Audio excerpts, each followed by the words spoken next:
when I wrote this the other day, I was talking to my colleague and I mentioned that this felt like deja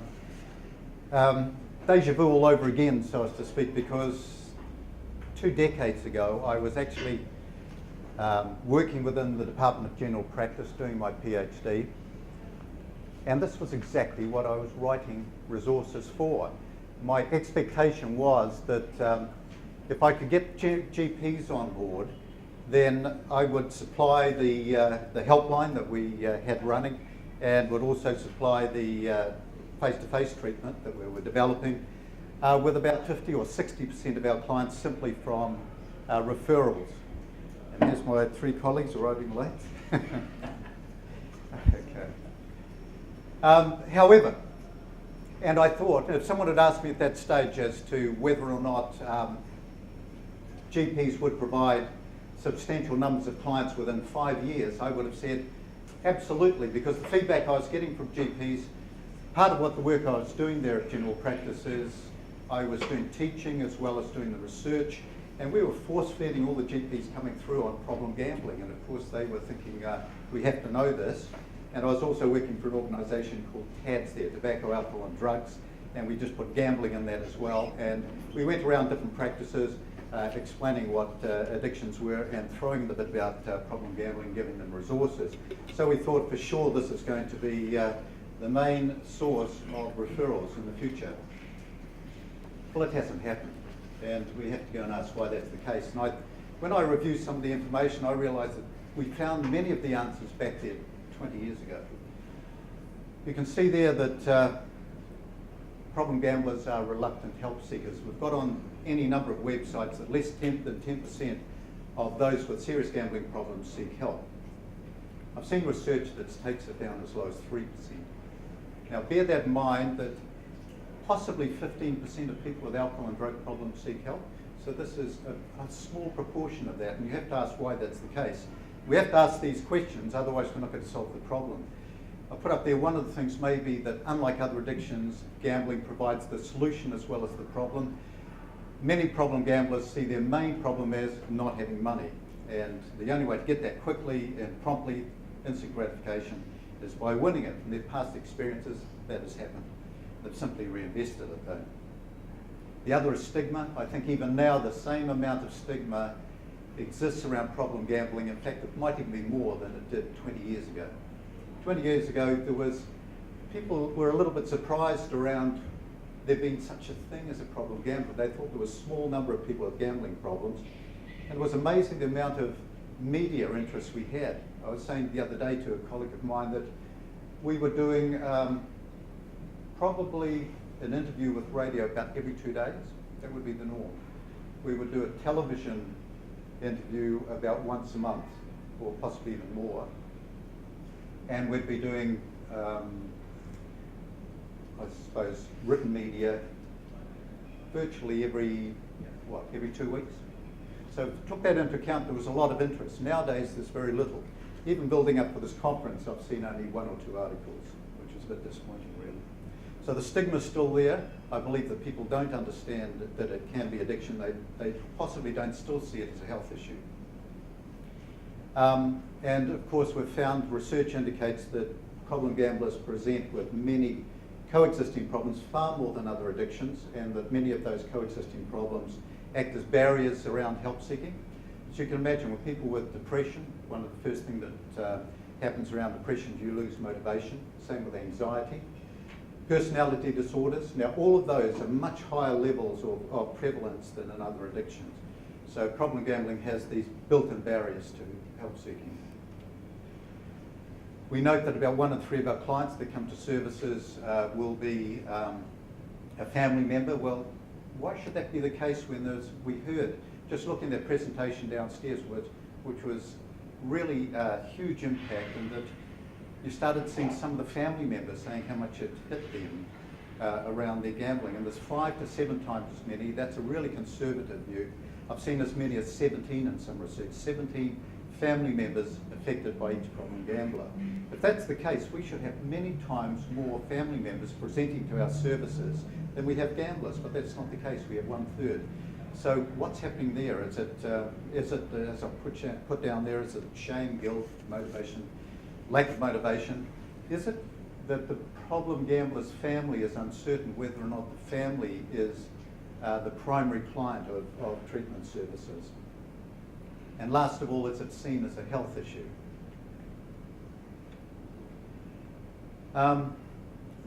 Just to go through briefly, why do problem gamblers, why don't they seek help?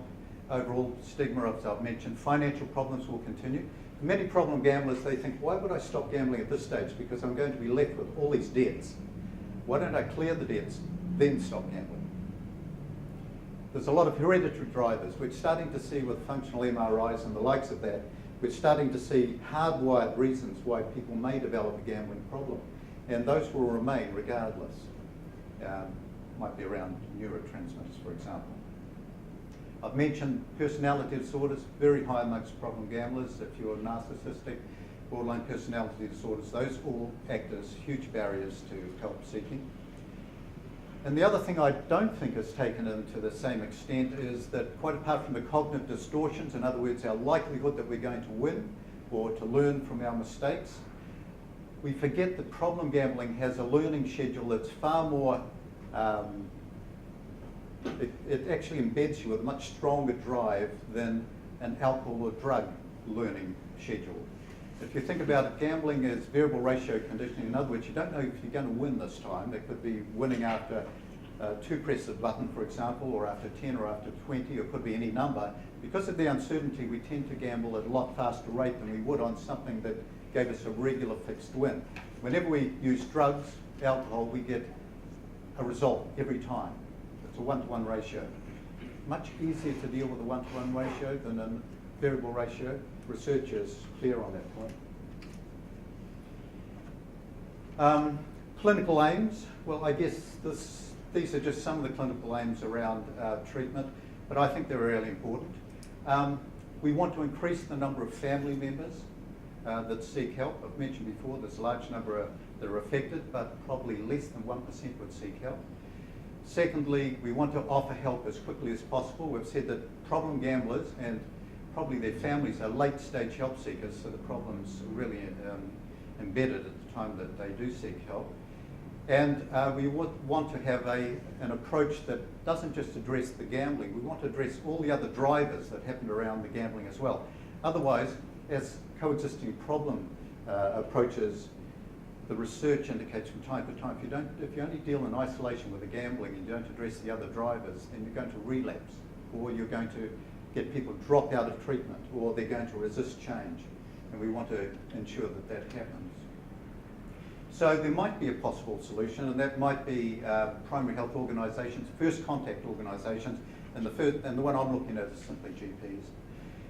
As health specialists, they have access to far more resources than other services. They're often the gatekeepers getting into other resources as well. They can address coexisting problems from a health perspective. It may be more acceptable if people can see it as a health problem rather than a social problem or a personality issue. We know that problem gamblers and family members seek help from their GPs at a regular basis, and the latest research indicates about 80% of people will go to their GP once a year at least. And I think, look at the bottom line there. There's 32 PHOs, but look at the number of practices there are around, over 1,000 practices. They're sitting there, they're opportunistic for change, and we should be making arrangements to do this. Now, I've got this is some research that I did, and although it was published in 2000, I'm sure the work was done about middle or at least late 1990s. We surveyed 80 GPs at that stage. We said, is problem gambling your role? Now, just bear in mind, this is 20 years ago. Is problem gambling your role? And 85% said, yes, you've come to the right place, it is our role. Would you be involved in treatment, we said, rather than just referring the person on? And 72% said, yes, that's our job, we would be involved in treatment of problem gamblers. What about treating or helping the family of the problem gambling? You see there was even higher, it was 80% said, yes, family, that's our role, we're family clinicians. But then look at the barriers down below. only half had confidence in even raising the topic. Only less than 40% knew where the resources were, what to do. We were, as I said, we were doing a lot of advertising at that stage through interviews and what have you. The helpline number was right up there. We thought everyone knew it, but only 40%, less than 40% of GPs knew the helpline number. And how many had the necessary training? Less than 20%. They said, we wouldn't know what to do. But here's some more recent information. They're saying, this is overseas information that indicates that international research has shown the prevalence of problem gambling disorders in primary care attendees is around 6%.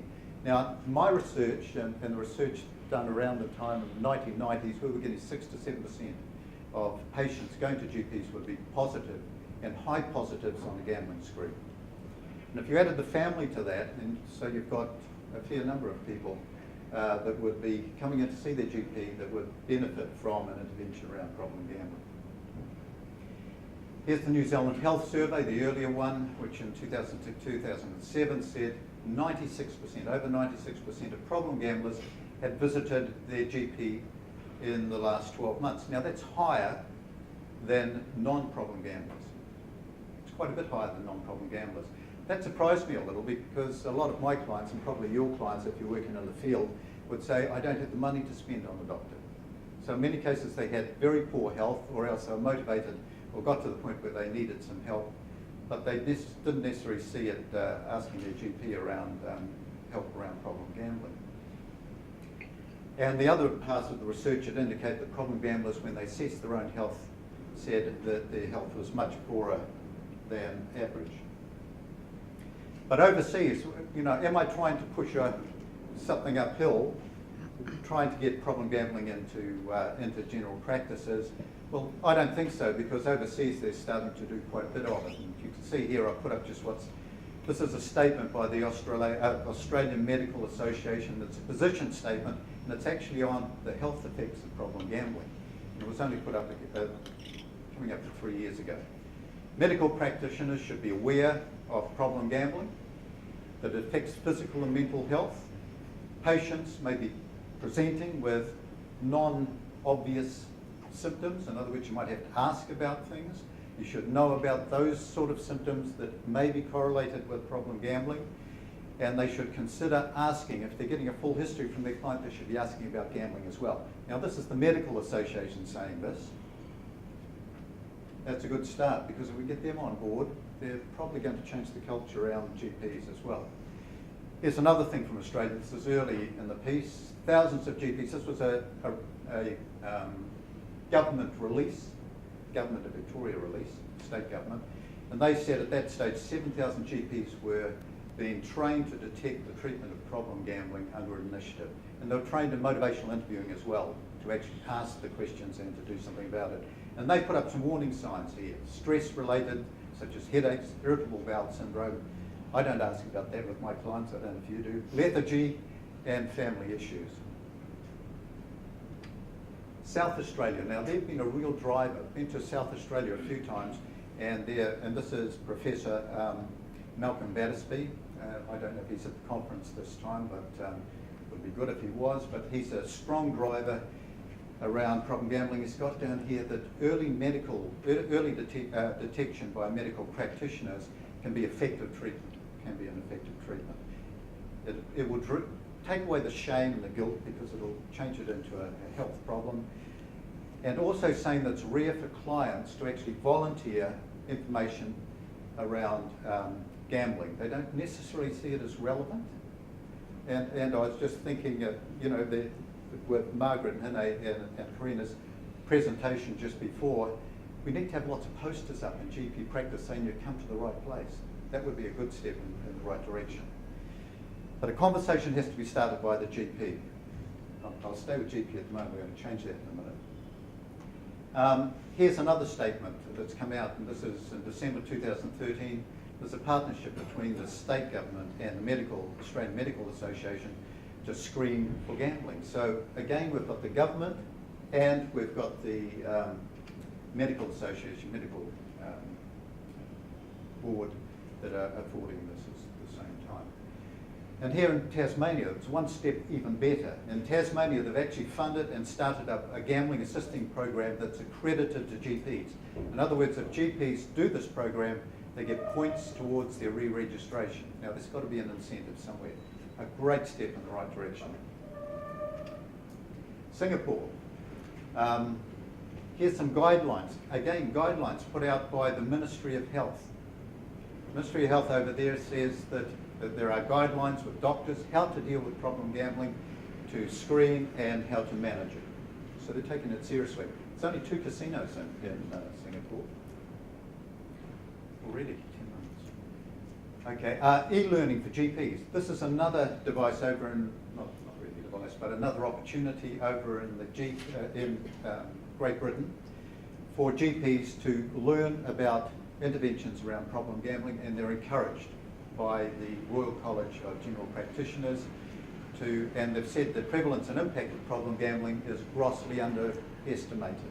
So again, we've got a lot of countries pushing and a lot of medical associations saying that this makes good sense. So I think that's a good setting for what we could do in New Zealand and perhaps roll out something of a similar nature. So it was problem gambling in the, I may have mentioned before, just go back one. Oh yes, at the, no, don't worry about that.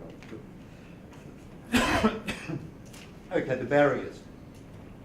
There seem to be some barriers to intervening around problem gambling. Lifestyle, is it a lifestyle issue? Is it a social issue? Is it that rather than a health issue?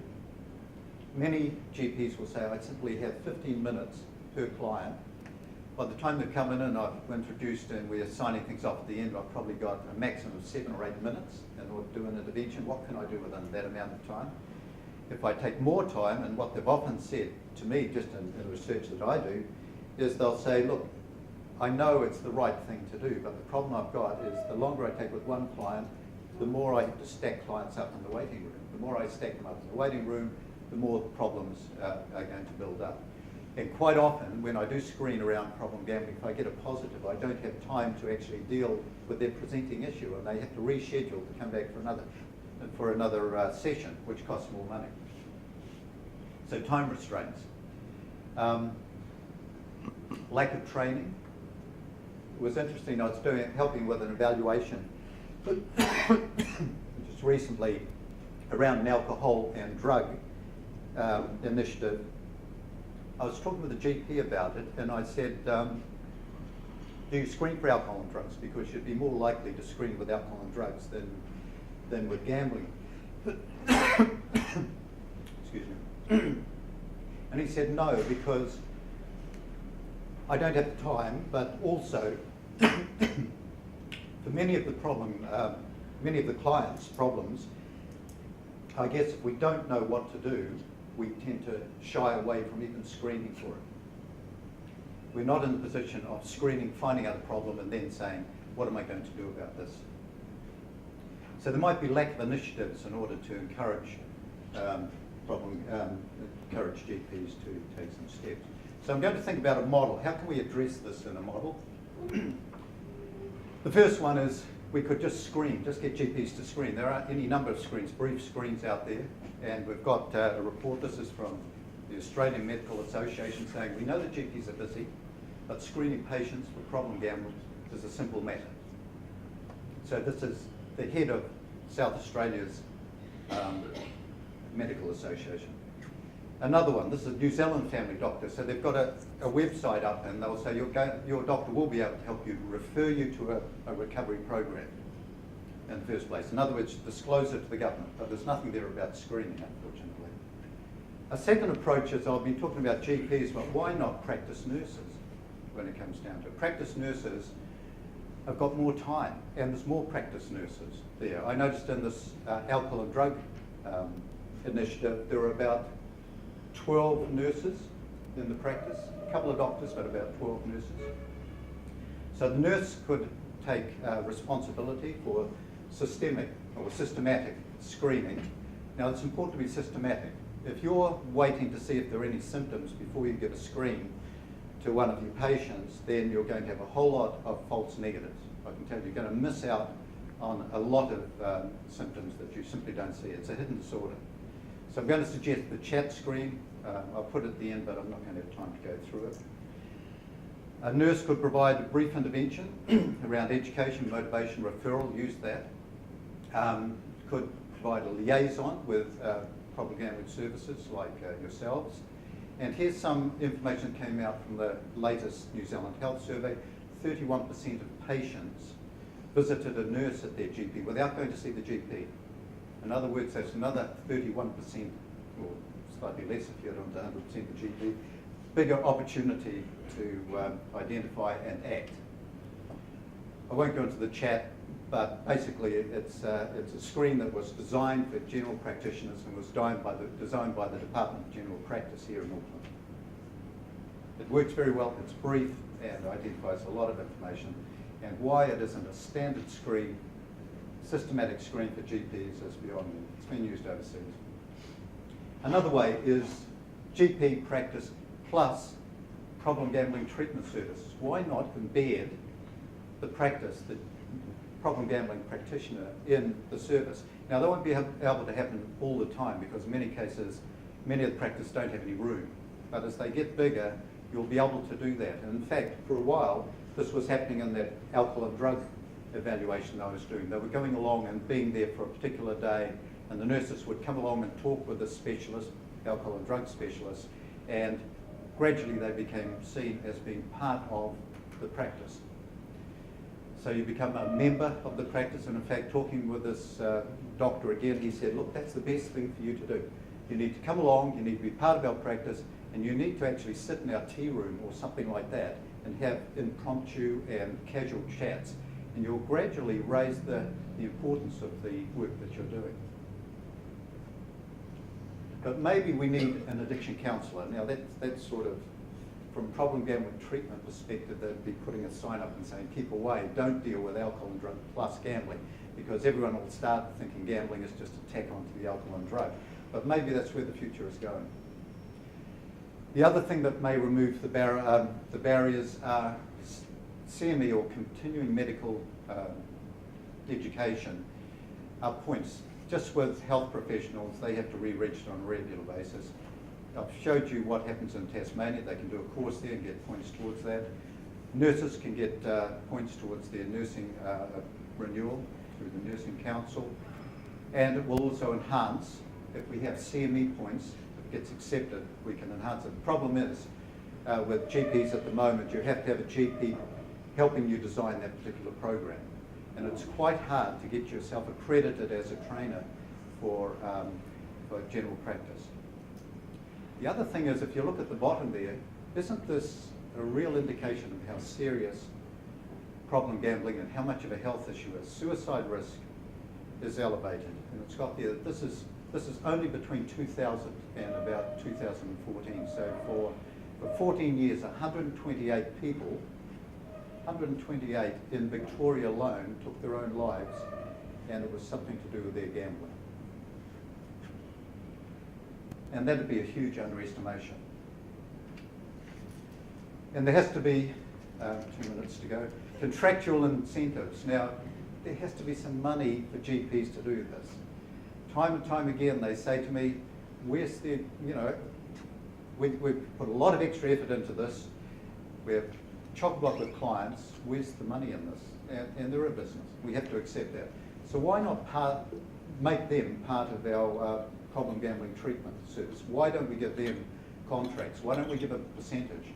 When I was doing research, we would often, if we were funded to do the research, which we did, I shouldn't say I, my colleagues and I, we would give $5 to the receptionist to hand out the screen, and we'd train them how to hand the screen around problem gambling. It would be folded up and given to the GP. If the GP did an intervention, he or she got $10. Now, it did cost a huge amount of money, but boy, did it switch on the screening, and did it make a difference?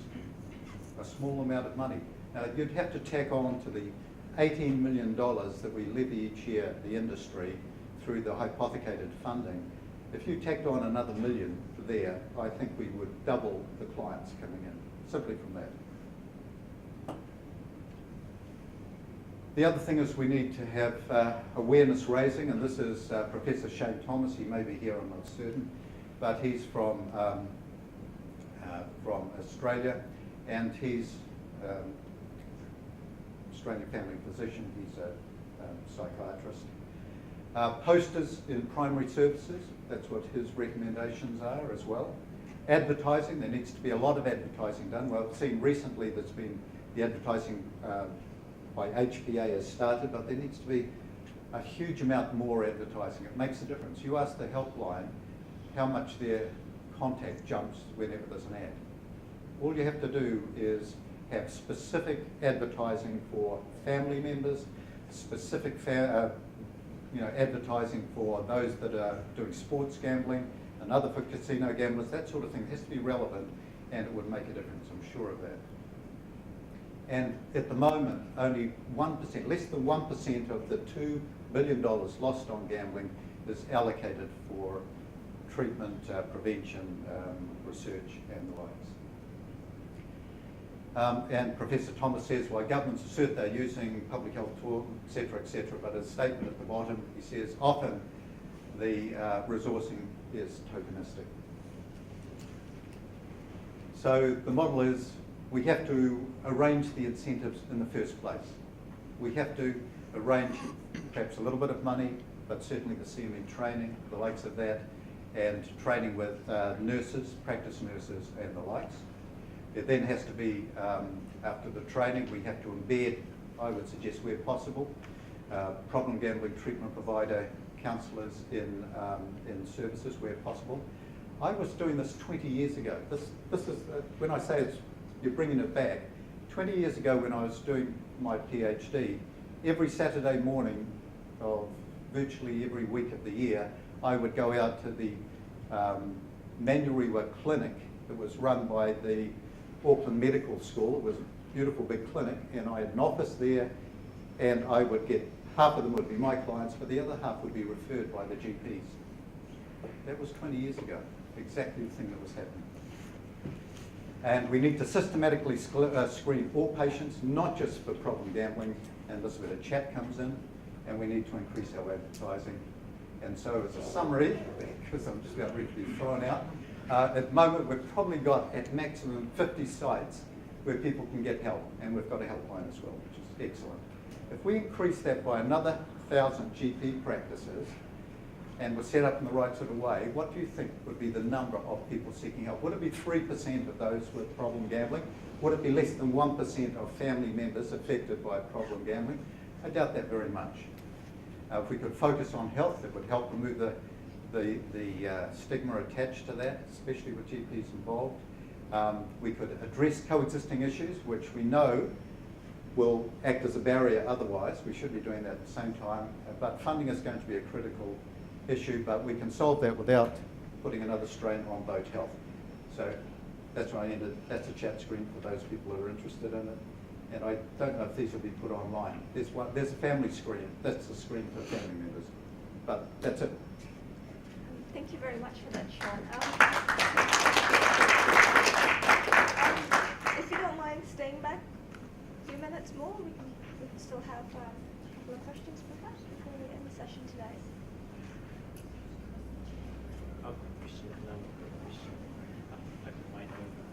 Another question. Has someone got a question? No.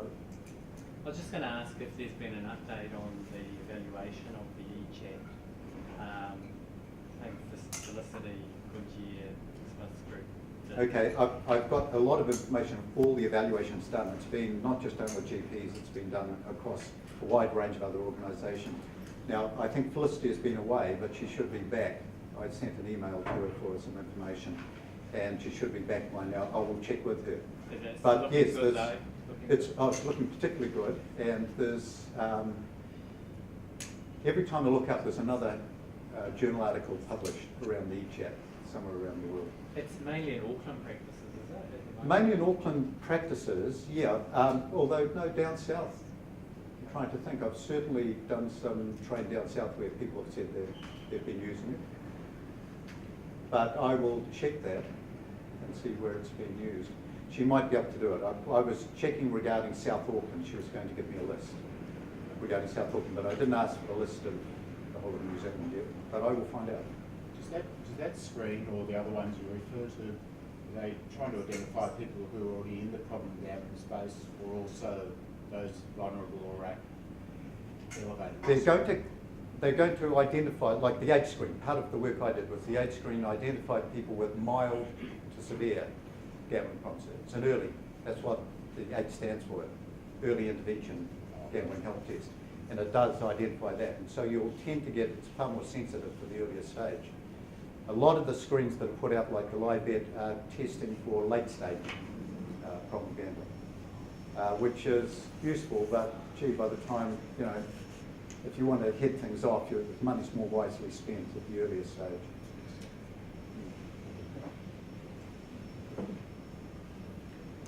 Okay. Thank you. Thank you very much.